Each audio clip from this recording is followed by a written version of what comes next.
எல்லா உயிர்களும் செழிப்பாக வாழணும். இந்த பயிர்கள் எல்லோரும் பாருங்கள் விவசாயம் என்று பாருங்கள் மிக வேதனைப்பட்டு கொண்டிருக்கிறார்கள். அப்போ எல்லோரும் சேர்ந்து நாங்கள் பாருங்கள் ஏன் அவங்க சேற்றில் கால் வச்சா தான் நாங்கள் சோத்தில் கை வைக்கலாம்.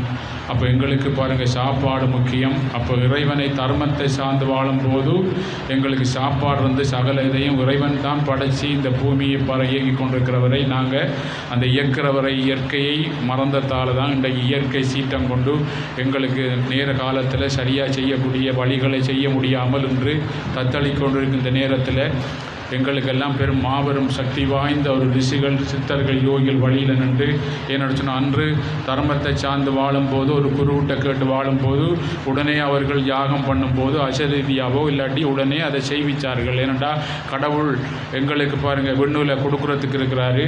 நாங்கள் அதுக்குரிய வழியில் கேட்டால் உடனே எங்களுக்கு தருவாருங்க. ஏன்னு சொன்னால் நாங்கள் ஒரு அடி எடுத்து வச்சா பாருங்கள் குரு 10 அடி எடுத்து வைப்பார் அப்படின்னு சொல்வார்கள்.